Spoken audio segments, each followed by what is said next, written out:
দেখিছানে কি কাণ্ডখন হৈ গ'ল গ'ল গ'ল এই সান্দহ খোৱা পালি তল গ'ল অলপতে সন্তুষ্ট হোৱা দেৱতা বুলি পূজা ভক্তি কৰিয়েই এই চন্দ্ৰবেদ বামনে যেনে তেনে পেটৰ ভাত পুঠি মোকলাই আছিল আজিৰ পৰা তাৰো ভিকাচন ভাগিল এতিয়ানো প্ৰভুৱে এই সুন্দৰীৰ পাছে পাছে লাজ বান কাটি কৰি দৌৰি ফুৰিব লাগে নে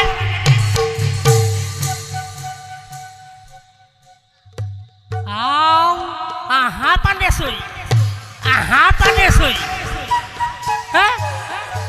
একেবাৰে পানেশ্বৰীৰ পিছে পিছে ঘূৰি ঘূৰি পৰ্বত সাগৰ একাকাৰ কৰিছে নাই নাই নাই নাই কি কৰোঁ তেনেই দিগম্বৰ হাতত ত্ৰিশূল দম্বৰো নাই ডিঙিত সৰ্পৰ মালা নাই গাত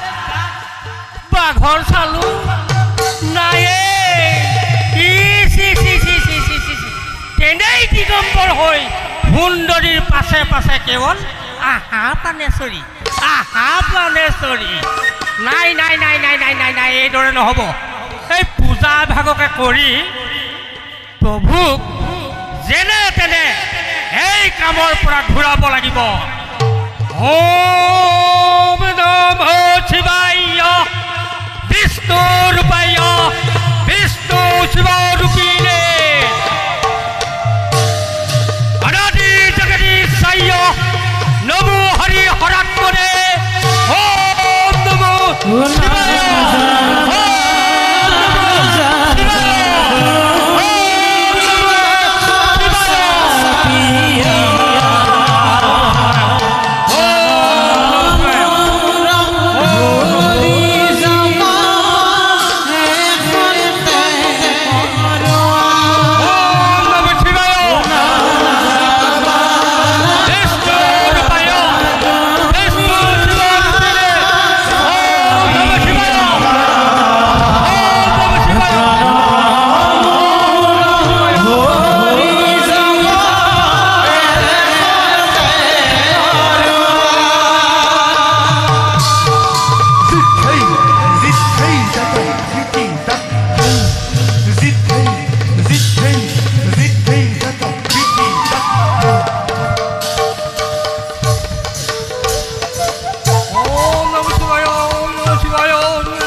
प्राणेश्वरी आहा पानेश्वरी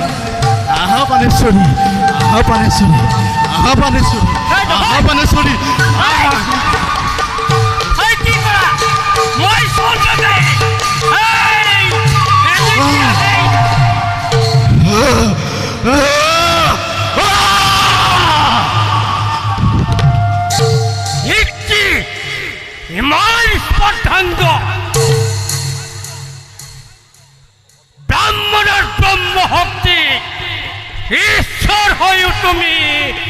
বুঝিব নোৱাৰিলা তুমি ভস্ত ঈশ্বৰ আৰু তোমাক ভস্ত ৰূপতে এই পৃথিৱীত জন্ম ল'বলৈ মই দিছো অভিশাপ